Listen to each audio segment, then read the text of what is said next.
Hey guys, welcome to another episode of 360 Scale podcast. And today we had Daniel. We talked about his story. We talked about customer psychology, and we covered research, avatar building, understanding the customer language, transforming all this into the actual strategy, then successfully launching, doing post-launch analysis. Of course, as always, tons of actionable steps you can apply right now. And yeah, have a great one. Don't forget to subscribe, like, and share it with your friends. And enjoy listening to this episode. Welcome to 360 Scale, a podcast for A-level entrepreneurs looking to scale their business beyond 7 figures. Learn from those that have actually made it in the world of e-commerce with actionable steps you can apply right now. Hey Daniel, welcome on a 360 Scale podcast. How are you today? Hey Aistis, thank you so much. Thanks for having me here on board. I'm doing pretty well. Nice. I actually have a question because we are all in the pre-Q4 period actually. And from my end, a lot of things change when it comes to, preparation and overall routine. So I just have a question for you. How your routine changed like when it comes to pre-Q4 period? What you're doing differently than normal? So we just started to align the team on our Q4 strategy. Basically, we do also an offline event with the whole team because maybe we are 100% remote. So it's one of the first times we actually meet in person. So we use this moment to plan ahead for Q4. Basically, we will mass produce creatives and offers and so on. So we can deep dive into this topic in this episode. But do you have any specific question for this Q4 topic? I believe let's just start from the start. Just walk us through and overall your story. You definitely have an interesting one. You're in the industry for a pretty long time. And how you got overall into digital marketing, why, and most importantly, why you decided to open an agency and focusing on German clients. Sure, I'm happy to share. So I was always, since a kid, since I was in school, I have always my own head, right? I always wanted to have freedom, and I didn't like when someone is telling me what to do. So I got fired in the first job I ever had in the first year. Actually, after half a year, I got fired from this boss. And therefore, I said to myself, fuck it. I want to be my own boss. I don't want anyone about me telling me what to do. So I started 12 years ago. Wow, a long time. 12 years ago as a freelance designer being self-employed. And I was designing websites. I was designing apps. It was a great journey. It was good, great clients like Nike, Porsche, BMW, stuff like this. But I got pretty bored. After 5 or 6 years, I got super bored because it was always the same. There was nothing in my life in the job life, what challenged me back then. And then I saw an ad on Facebook about how to sell t-shirts online with Facebook ads. And from then I was hooked. So my journey began in the digital marketing space a couple of years ago when I started with my own products. I was selling t-shirts over the internet with Teespring and so on. And because I had a design background, I decided I design the t-shirts and I just watched this course and I know how to sell. Obviously, I didn't sell anything in the beginning. And then I started to use I think a designer from Fiverr. So really shitty designs, but they started to sell. And that taught me that my perfectionism or my eye for design is maybe not the thing what drives the revenue needle when I run it in ads. So I started with Facebook ads and so on. I founded a jewelry brand in the ecom space 4 years ago. I sold it this year. I was doing also drop shipping in addition. So I was doing a lot of product selling by myself until 2018, I think. And the thing is, I don't know about you, but for me, it was always if you reach your financial targets or goals, life not really changes, or your happiness is not really changing. And I reached those points 2018. So I was like, okay, I don't know, what's next? And the aha moment for me was when I got invited to a offline conference. It was more like 30 or 40 people here in Germany, in Munich. And they asked me if I could present a case study how I scaled a Facebook campaign. And I was super shy. I was super nervous because I'm an introvert. And back then I was like, oh my God, should I really do it or not? And I said, fuck yes, I do it. And it was so worth it, because at the end, when I did this, people came to me and said, hey, wow, it was amazing insights. I learned so much more than in this Facebook course, whatever. And I had this specific feeling. And I had this feeling of gratefulness and like fulfilling, because I was able to help other people. And then one thing came after another. So I got a first project based on this conference. I helped a 8-figure brand consulting with Facebook ads. Then I decided to start a consulting business 2019. I still do it. I worked with hundreds of e-commerce owners.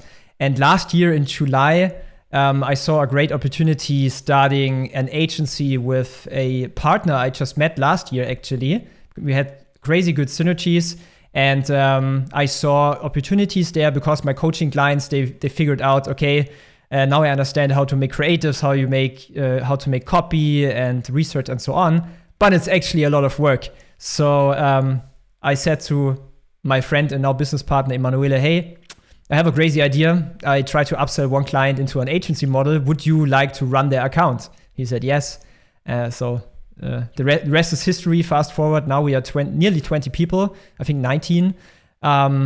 We run a lot of ads, 7 figures a month on Facebook ads, do creatives, and we are scaling e-commerce brands. And this is how I found my passion, yeah. Nice. We're actually pretty similar. But I just have a question, like for how much you sold your jewelry company? I'm not allowed to share. Not allowed to share. Based on the sale, I'm not super rich, so it wasn't a crazy, super high exit, but it was worth the time, and especially worth the learnings and the progress. Yeah. And actually, I was reading one article on the Forbes, and on which you wrote that you don't sell a product, you sell transformation, you sell a solution, a promise, and a dream. And I completely agree with that, especially in the case of, e-commerce world. And from my point of view, it highly relates to, overall psychology of the customer, of the research, because those parts you simply cannot sell like a transformation or solution or a promise. So let's just dive deep into this particular topic, because from what I see in the market, there are a lot of people that are doing it wrong. So my first question, discussion starter in this case is how important for you is psychology of your customer overall? Maybe you can mention some kind of a percentage of the success that you see or something, and maybe you already have some kind of examples, that you took that low-hanging fruit, the psychology of your customer, and this alone led you to make some crazy results and additional revenues on top of the brand's revenue. I think it's all about consumer behavior or psychology. I cannot imagine how it would work if you don't understand your target customer, how you would try to sell something. I see a lot of brands, they really like to talk about themselves, like we have the great quality, or we are in business since 20 years. We are the biggest producer in blah, blah, blah. The thing is, if you study people and psychology, they don't care. Like, people don't care about you. People don't care about me. People don't care about my company. But about what they care is about themselves, right? So if they see your product or your ads, they always ask, okay, but what's in it for me? What's the benefit for me? Like, why should I purchase this? Why should I buy? And if you're not able to understand what your customer wants, what the benefit is, or solution your product is bringing to the customer, then I could not imagine how an ad actually would work if you don't know those pieces, because the center of your advertising should be always the customer itself. I see a big difference between big brands, or I would say startup with VC money, like capital invested, versus smaller companies or equal big companies, but they need to be profitable on the advertisements. The biggest difference I see is that the brands who needs to be profitable within 30 days of spending €1 on advertisement, they understand most often their customer way, way, way better than a crazy startup with investments of, I don't know, like 10 million or something. And they're just throwing money out on Facebook, on Google Ads and television and so on, and always talking about themselves and so on. Of course, there are exceptions. But the big difference I see is if you understand your target avatar, then your advertising is so much more profitable at the end. Yeah, I completely agree with that part about, like those who has money, they're just, crazy about spending it on underrated shit. And I actually had some calls, founders, and basically the less money you have, the more you're thinking about conversion principles, the more you're thinking about the research, understanding your customer. So completely relatable case for on my end. And maybe you can even outline, because you mentioned that you're a consulting business, you have like agency, so you are definitely dealing with those businesses in e-commerce. So maybe you can outline like the main, let's say 5 problems you see when people don't understand their customer, and like from your end, what you are doing to understand it, like the overall process. So when I think about problems, what is the problem if you don't understand your client, your customer? It actually begins in the ad itself. So the obvious thing, of course, is like targeting and so on. But what's even more important is, do you know why this person is buying your product? Like, is your product a solution to a specific problem? And if you don't understand this, your messaging in your advertising is not aligned with what the customer wants. Therefore, if I translate it to Facebook ads, you need to pay more for a click. Your click-through rate is way lower. Your CPM is increasing. Your ROAS is decreasing, and you're overall less profitable in running Facebook campaigns, for example, in comparison with someone who figured out exactly the pain points and how to position the product in a sexy way. This is like the biggest difference I see in the advertising and the result if you don't understand the customer. Yeah, and what's the process you are using? Because like from my point of view, like the research lets you to understand your customer. There's no way around it. So like what process, what tips and tricks you can give out for listeners on the research side? Like what main points, the low-hanging fruits you are taking, and overall how your process works in terms of research. I would actually motivate everyone to go all in, to dig really deep, and not just only focusing on the low-hanging fruit, on the quick hacks. I know a lot of people want that's sexy, but the real profit comes if you dig deep, if you really do the research like in great detail. So what is the process here? I usually start with when we onboard a new client for our agency, for example, I let them fill out a big questionnaire. I let them like just tell us what they think, who the customer is and why they purchased the product. And then I always convince them if, like when we finished our research, I show them, yeah, but look, this is the actual avatar and this is the actual reason why majority of your customers purchase. And then they are always surprised. So what is the process here? Usually I start with reading reviews. So I want to figure out what is the dream outcome my customer wants. And coming back to your question in the first place about the Forbes article I have written, people never buy a product. They never do. They always buy a solution They always buy a transformation. They want to they want to be more attractive. They want to look better. That's why they buy a nice shirt, for example.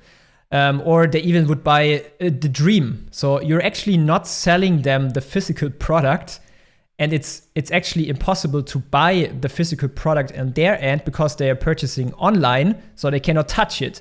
So what they actually purchase is your promise, what you're selling them, like the solution, the transformation, the dream, right? So I want to figure out, what do they want? What do they really, really want? What is the dream outcome? And in addition, I want to find out what is the biggest pain point they face. And then I sell them the transformation. So I want to sell them, look, you are here, you have this big problem, and you want to go to this great outcome, to the dream outcome, great solution. To make this transformation, you need this product. So I'm positioning the product as the vehicle to go from pain to pleasure, right? It's a little bit abstract, but this is in essence what I'm doing with marketing, right? So by reading customer, like when they send you testimonials on your website, on your shop, like the majority of online shops, they have like customer reviews, right? So what you can do is you read them through. You also read like those reviews on Amazon. You can read the reviews from competitors, and you really want to find out what is the biggest pain point and what is the dream outcome. So you need to cluster them. I'm working with a lot of spreadsheets, so we have a mechanism to cluster them. And at the end, I'm 100% clear about the dream outcome, and I'm 100% clear about the biggest pain point. When I talk about the biggest pain point, I also want to figure out what is happening if they don't solve this pain point. So I wanna find, okay, what would be the result if they don't fix the problem? Because I'm going to use it in my copy, I'm going to use it in the creative to make it more effective, my direct response copy. So those are the first two things I'm going to start with. Do you have any specific question on those two topics? Yeah, like I believe from my side, I'm talking to founders, and most of them they don't understand what to actually take out. They know the idea of copy mining and all that, but they're looking at reviews as black and white, not like as on our end we are looking at okay, it's their problem, it's their desire, or I don't know, something else. So how to actually look at reviews as those points you mentioned, because for normal people, let's say founders, maybe I don't know, some media buyers, if they're from technical background, it's pretty hard to solve. So what tactics you're using on your end? Yeah, so it's a lot of practice, and to be honest, you need to practice. It's just another skill as copywriting, for example. But at the end, what you're looking for, you're not looking for reviews saying, yeah, the packaging was great, or it was delivered in 2 days. That doesn't bring you so far. You actually want to find reviews talking about. I'm trying to give you an example. So for example, before I bought this product, my dog always had problems with. How do you say in English? Sorry, I'm from Germany. My English is not the best. No problem. My dog he doesn't eat the food. He has stomach ache. But then I found this product. I tried it out. My dog is happy. He's eating the whole food every day. He's craving for this food. And this is the type of testimonials or reviews you want to find. And then you need to analyze, okay, what is he actually talking about? Okay, food is not, the dog is not eating food. What could be the consequence? The dog gets ill, or the dog dies, in worst case. What is the benefit they're talking about when they have the product? Yeah, the dog is craving for the food. He's happy. He cannot wait until tomorrow to get the new food.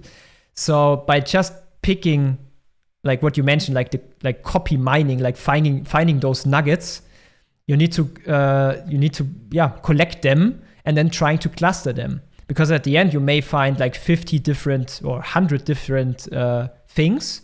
Now you're overwhelmed. And now you need to find out, okay, but what I realized, 80% of them are talking about this specific pain point, and then you know, okay, this specific pain point, you should use this in your advertising. Yeah, definitely. And also I have a tip actually for the listeners. When you already know some kind of angle that you're using and it works, then you can just script out basically all the Amazon reviews, Facebook comments and all that, put it into the sheet, and then filter down based on that one keyword. It could be like, shipping as an example. If you know that like shipping is important for them, just scrape down all those comments, put a filter of keyword shipping, and then read what's left. Like if it's shipping, then read what's after that, like what they are looking for after that, and then you can target specific audience pool by reading what's left. But overall, right now I believe we are just covering, I would say customer behavior. It's like more or less customer behavior research. But if we are taking, let's say, competitive standing when it comes to ad swipes, when it comes to, maybe some Amazon listings and websites and emails they are sending out, your competitors, how you're handling that part of research. Yes. So in addition of finding what the people are saying, and to finish this last topic as well, while we also do this not only because of the dream outcome and the biggest pain point, we're also trying to find exactly the type of words they are using, because at the end we want to use the same language and the same words of the customers. But because at the end, why is someone purchasing from you? Because when he sees first, okay, this person is trusting me, and when the person is seeing, okay, this brand or this product or whatever understands me. Yeah, and this is why we are doing this. Definitely. Yeah. Like as an example, one of our best performing ad copies was just copied from the Amazon review. And it's like straightforward, goes into the ad copy. No edit, no nothing. It was just like copied from Amazon reviews. And as an example, also I talked to Holly, and her idea was, you're just putting a headline at the start of the video, and if it's relatable for them enough, they are just they want to stay with you till the end of the video. And if you have that feeling, you are good to go. Basically, you are good to scale. But yeah, I signed that 100%. Yeah, but right now, let's say we already covered customer behavior research, but we still have competitive standing, and overall like ad swipes, emails, website, and all that. Yeah. How you're dealing with those things. Okay, so also a big part to make a great ad is to find out what are your competitors doing. Of course, you want to understand, okay, what is working for them. So you can use Facebook Ads Library and so on. This is super easy, nothing crazy. But you wanna understand why their ads work, and then lastly, how can you make it better? And coming back to the Amazon example or your question you had regarding Amazon, what I also recommend you to do is not only looking for the pains and the outcome, also look what are people writing, why they are angry with this particular product, and also why are they happy with this particular product. Because if I know the competitor selling exactly the same product or slightly different, but this is the main issue what people have, or even buying objection from a competitor, my job is to make a better job and to make a better product as well. So it goes beyond advertising. And this is something what you can really easily find out on Amazon from your competitors. And then coming back to the ads, of course, Facebook Ads Library, you can just research what ads they run. You never know which creative works the best, so you need to find, you look for patterns. So for example, if you see the competitor is running 100 ads at the same time right now, and 70% of them showing a happy woman, then you know, okay, maybe they already found out that this is a type of creative or particular attention grabber what could work for you as well. This is how we use competitors, yeah. Yeah, actually, and also when you have, that competitive standing research, it's pretty easy for you to take out that safe bet because, it works for them. It probably would work for you. So you're taking that safe bet angle, and then you're just starting out with that one rather than, trying to put a huge focus on brainstorming sessions and brainstorming something from your head. And it's just a great start, especially when you're bootstrapped or you don't have tons of cash. Then yeah, just take the safe bet from your competitors and overall from your all over the research and start from there. Okay, so let's say we already launched, we had an angle, we had an overall customer language, the avatar, we had a creative, we launched the ads. But when data comes, where you're looking at, what main points you are taking out, and from your experience, what are usually those, the biggest needle movers that you could take out, the post-launch analysis? Yeah, okay, great question. So when we launch a fresh campaign, and let's say we don't have any data in the ad account, we don't know what's working yet, I wanna try different stuff, as much different stuff as possible. So I would go in with different styles of videos. I would go in with graphics, and the biggest needle mover for me would be different angles. So based on the research we just did, I would create different hooks. I would write down, for example, 10 different headlines or big ideas. And then based on that, I would do the copy and the creative. And it could be easy. It could be as easy like just a picture of the product on, I don't know, a blue background. And above the product could be a headline. But I wanna split test the angle. So what I would do is I would test 10 different headlines based on the things I've researched before. So to go back to the dog example, one headline could be this. I try to make it super easy, okay? So it could be this food, or every dog loves this food, or food for dogs with allergies, right? So I would try to make different hooks in this graphic, and then I would compare the metrics. I mean, Facebook is really great for seeing immediately its results.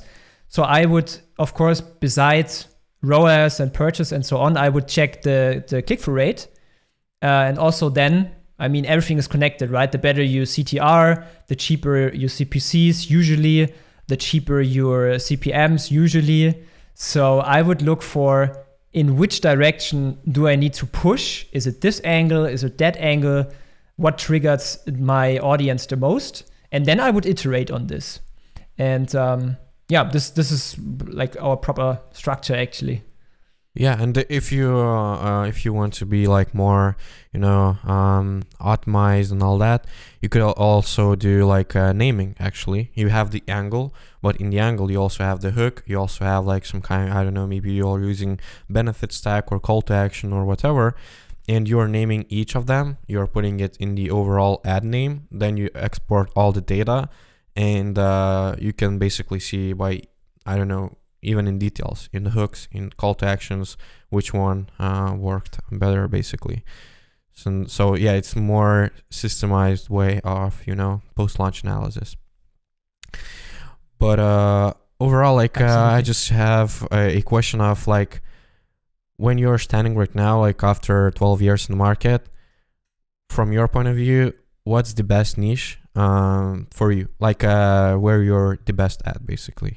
I mean, the beauty about the agency is I have insights in all markets, like supplements, pet, beauty, jewelry.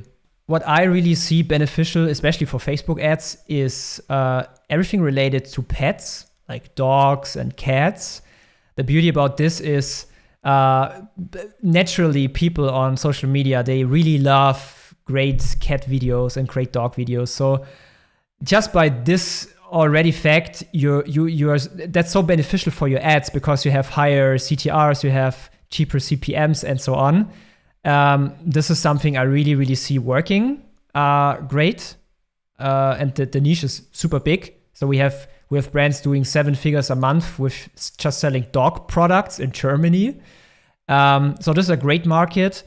Another great market I see is everything related with like beauty, like not only makeup, but also like for the nails, like nail polish, or for the hair, especially women in general. Women is a great audience to sell to. But everything where you can put even emotion into it and pain points and so on, those are great markets for me especially. Okay. And so look, let's take the pet niche as an example, and let's just walk through the overall process. Like, let's imagine you took a new product or brand in a pet niche, and they came to you from zero, but you know that they have the great product in place, they have the cash flow to test, and their main goal is just to, let's say, scale to 500K monthly revenue in upcoming, let's say, 1 or 2 years. And what would you do in terms of what we already talked? Customer avatar building, customer language building, research, and how you would nail everything into the overall e-commerce strategy. By saying e-commerce strategy, I mean mainly like funnel, offer, content, and where to focus in those main points, basically. A great and super big question. So let's try it. Yeah, to break it we down. have time, so let's just focus on this one. Okay, so let's say I make this on a concrete example of one of our clients. Then that's easier for me. Yeah. So let's say you are in the dog market, and you're selling dog food to dog owners. This is your product. This is your market. This is what you want to sell. So the concrete step-by-step is beside what I just mentioned. So first, like the research and so forth, dream outcome, pain point, competitors, and so on. Beside the marketing, what I also want to try to build is, and you mentioned that right, offer. I would think about how can I position a product in a great offer. So with this particular client, what we did, based on the research, we know the pain point and so on. And we were also seeing, okay, there's a big buying objection for dog owners to switching the dog food, because they don't know if the dog likes the food, they don't know if the dog actually eats the food, and so on. So what we did to leverage our marketing, we were thinking about a guarantee to make it irresistible. And the guarantee which we are using is, we say, hey, look, we are so convinced that our product helps your dog and your dog will love it. If not, just send us an email. You get 100% money back, and we purchase the favorite food of your dog for free. Irresistible, no brainer. Unique, right? Unique one. So super unique. And because we did the research, we know this is a big buying objection to switch the food. I'm trying to position the product irresistible, so they need to switch. They want to switch. And this is what goes directly in our advertising, in our video ads, and so on. So to come back to your question, in the beginning, I would test different angles based on the pain point, and then sending the traffic direct to a product page, and then just reading the numbers. I would look on the ad side. I would check the CTRs. So for example, if it's over, 1% outbound click rate, I would say, okay, I'm going in the right direction. How can I increase it? Then I look on the funnel, how many people are putting the product into the cart. If it's, let's say, above 10%, I know my price point is right. My product page is kind of converting. I would check the overall conversion rate. If it's above 2 or 2.5 or 3, I know, okay, something is working. And then to really scale this up, you need to tweak everything, right? I would try first to find different angles, which are maybe double my CTR. I would try to make the product page even more persuading. For example, like with the guarantee, I would put under the add to cart button. I would put in a ton of customer reviews. I would try to make some sort of authority in the space, making a quote. So for example, could be a famous dog doctor having a quote. This dog food helps allergic dogs. or whatever, doctor, so like blah, blah, blah. Like I would put in a lot of different topics to increase the conversion rates, and then fine tune all the variables. And it comes also down to AOV, average order value. If I see, okay, we have only 30 euro AOV and our CPA on Facebook is 20 euros. So I would also work on bundles. I would think about, hey, could I make a higher price bundle, let's say 80 euros? Could I make it irresistible in a way that I do not just only a product bundle, but adding something for free? For example, I don't know, like a free training ebook worth 10 euros or a 10 euro gift card on the next purchase. I would even think about post-purchase upsells. Then during the next weeks, I would think about how can I increase the customer lifetime value with email marketing? How can I cross-sell other products? Maybe I could even make a subscription business out of it, especially with food. It's working quite well. So from the launch, you need to fine tune all the other variables as you go and as you scale, right? Right. Yeah. Right. Hope this kind of answers the question. Yeah, definitely a good one. Some value bombs dropped. And let's say you see that this one is a good one for subscription. So, like, what change in terms of that? Like, I mean, how you would position, your overall brand maybe differently than, just one-time purchase. Or you're just, putting that little tick above the add to cart button and you're just running it in this way. Yes, so I would work in iterations. In this particular example, and it also depends on the market. I'm just talking for the German market. They're very skeptical. They hate subscriptions because we Germans, we were scammed the past 10 years with like crazy phone tunes and so on. So they're very, very skeptical regarding subscriptions. So you need to communicate clearly that you can pause anytime, you can cancel anytime, and so on. But in this particular example with the dog food, not a lot of people would go directly into a subscription with their first purchase, right? Why should they? I wouldn't do that. There's too much risk involved.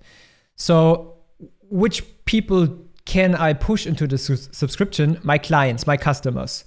So I would start with, for example, a retargeting campaign on Facebook to my 180 days customers and making them an offer. So for example, hey, save time by by joining 100,000 happy dog owners in our dog community by signing up for our subscription and save 10% every month and free delivery. Make some offers.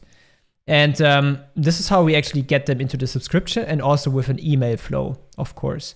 To sell a subscription as a front end, you need to be very aggressive. There's a brand out there like Lumen, Man Skincare. Yeah. I actually wanted to take that example. Like, they're doing great. Their offer, they are just putting a free, just pay for the shipping.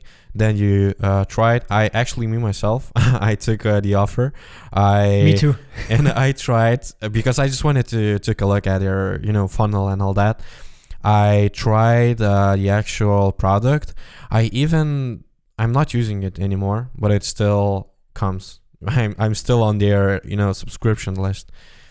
And that's how people psychology works. Like, if it's like no more than 50 euros, if you have the nice packaging and all that, they are not annoying or something, you just keep that subscription. So, yeah. Yes, so this is a very extreme example, having like a free plus shipping offer as a front end. So you get a product for free, but you're willing to, if you not cancel within 14 days, you get charged 50 euros for the next sending. That works, but at the end, it's a numbers game. So I know actually the churn rate from Lumen. I'm not allowed to share it, but it's high. So the vast majority of the people are canceling the subscription after the first month because, I don't know, they may get angry or they forgot to cancel it and so on. So at the end, it comes down to your understanding for your numbers. If you know someone is worth 200 euros as a customer who is in a subscription, you may afford to spend 75 or even 100 euros to acquiring this customer. But at the end, you need to understand your numbers. This is a big mistake or a big problem I see with ecom brands doing, I don't know, under 5 or under 2 million a year in revenue, that they not really 100% understand their numbers. Yeah, This is definitely. a big thing. That's the case. And also regarding the subscription, and as we already touched that part, I would say that community also is a big part of the game. Like when we were talking, about the research, you can use your community to make that research. You can ask someone from your community to jump on a call with you and, prepare the questions and analyze everything. Also, especially with the dog food, you can even make some kind of, challenge or something regarding the dog industry, and all of them, they are just sharing, their updates, their status of that challenge, and then at some point your product becomes a no-brainer because it's a part of the challenge which they're in. And communities is also a very, very big part, especially I would say like upcoming 2, 3, 4 years. It's just definitely a thing to have under the e-commerce.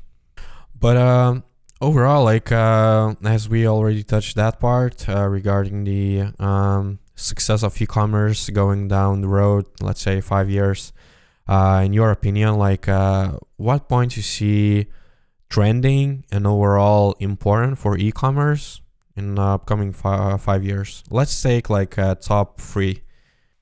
Okay, so what I'm seeing in the next years. So paid advertising the prices will go up, as you already know, or a lot of listeners may noticed. Tracking is going down. iOS 14, iOS 15. We all see it in the ad accounts. So I'm thinking about, okay, what won't change? What actually won't change is the people themselves, why they doing purchasing decision. So psychology is not changing. So therefore, how we do marketing right now will also be the same in 2-3 years, like the reasons why people purchase. We just need to adapt. So thinking out loud, when I compare Facebook ads, for example, with television, like before the internet, before Facebook ads, whatever, there were also great marketers driving insane revenues, having not the ability to track everything like what we had until now on Facebook ads. It was just luxury being able to track everything. So what I think what happens within the next 1, 2, 3 years, a lot of smaller brands might die, I would say, which are only focused on Facebook ads, if they don't understand marketing, like direct response marketing. If they are not able to understand the customer and so on, I bet that they will have a really tough time running Facebook ads on a profitable level. This is what I'm seeing within the next years. Speaking about trends, what I see is, I think it will, like the online and the offline world could be merged way more. So it could be a thing that you have more augmented reality when you purchase in an online shop. There are already brands out there. I forgot the name. Apple. It's a German. Apple, for example, IKEA, or some glasses brands where you like virtually you see the glasses in your face so you can test them on. It's basically like replicating the offline experience if you purchase in an offline store, right? And what I also saw some brands are doing, especially in Asia, is like live shopping. It could be also with an influencer, like they go live on Instagram or on the website and they recommend you products, and basically that's the same what they did in the television and the advertisements, right? And the late night live selling and so on. So I think this will be more and more evolving into online shops, and also this more personalized buying experience. So like a live chat, this is the obvious thing, but even scheduling like a Zoom call with a person from the brand and having this person recommending you products to really fit your needs. I think this is a big trend which is coming up. And again, this is like the offline experience.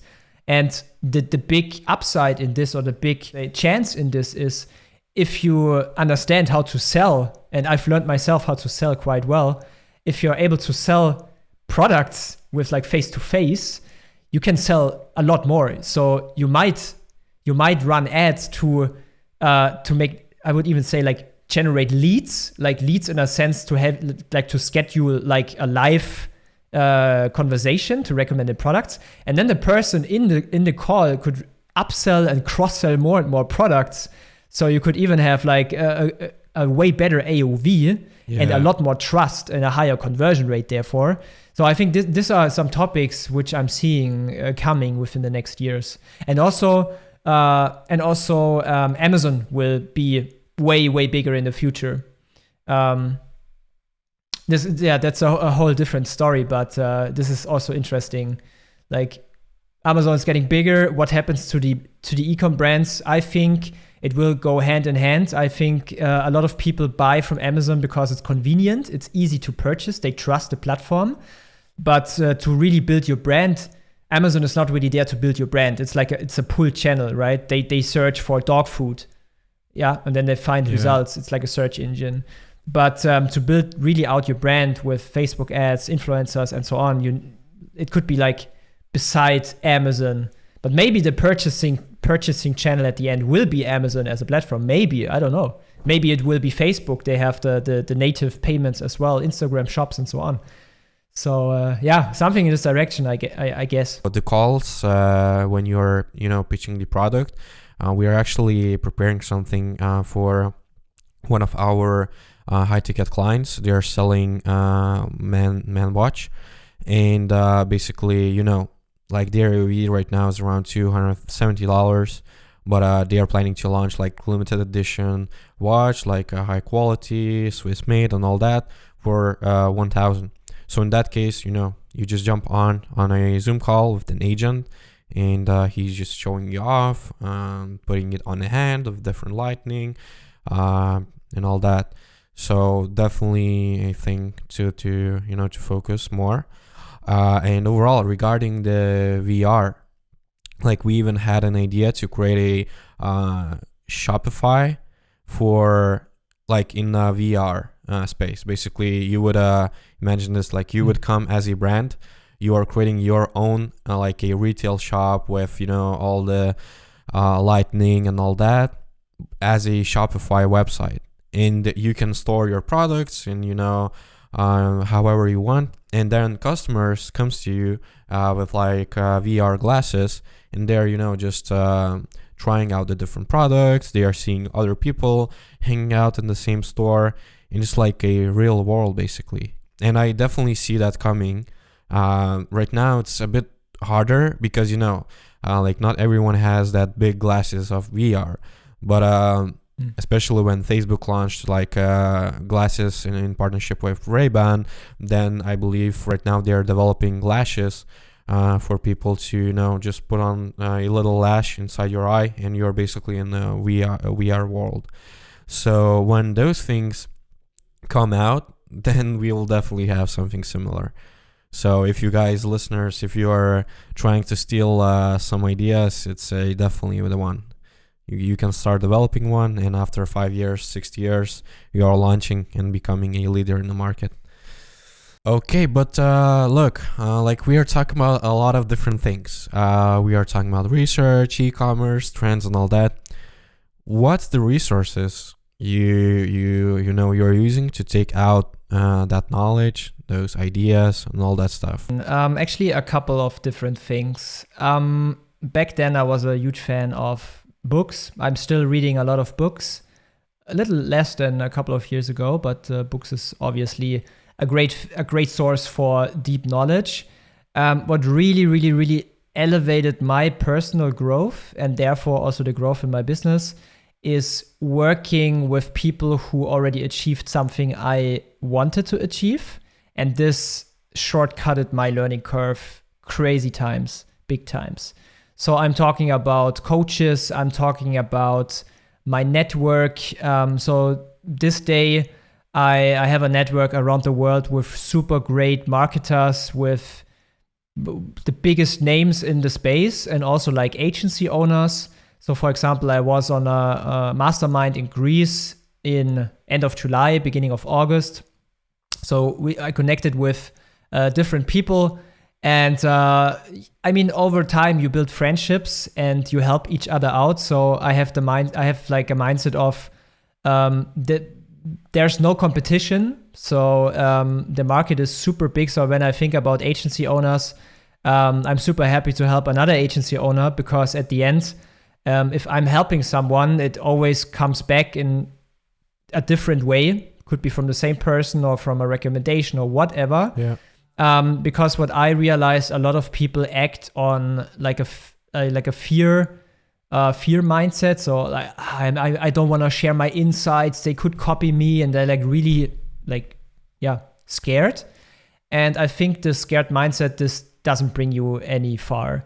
So I'm always striving for or trying to give as much as possible in value to other people, and it usually comes back 10 times with different things like knowledge, connections, clients, recommendations, whatever. So to summarize, books, podcasts, masterminds, coaches. I regularly I get consultants to help me.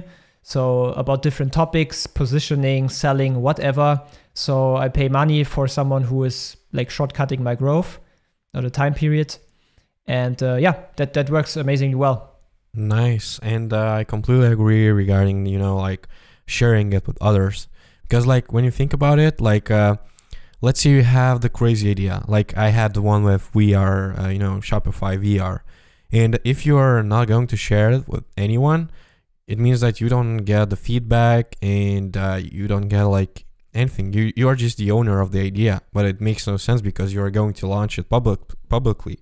And if you want to be successful, you need the feedback. You need to know like some more ideas, maybe transform it into a bit different angle or something. So definitely think. And what are your top 3 books? Because like for me, it's pretty hard, to find a good one when it comes to marketing and overall personal development. Yeah, really great question. There's so many good books. So I'm a really big fan of this book. I show it to the camera and then I say the name. Okay. This one is super new. Alex Hormozi, 100 Million Offers. Really great book. Another book I recently read was Traction. It really helped me to build better processes in my team and make a scalable agency. There are other like copywriting books like Cashvertising, Irresistible Offer, even Breakthrough Advertising is great. It's an old one, really hard to read, but really good one. Copywriting Secrets, How to Write Copy That Sells. So a lot of great books out there. I've read a lot, but there's always more to learn. So. And what about personal development? Like what you're reading in terms of that? So last book I've read here was Psycho-Cybernetics, and that was a great book. I'm not at the finish, like I'm at 80% right now, but it confirmed a lot of things I'm already doing, because I was reading a lot of personality development books, like I would say 6 or 7 years ago.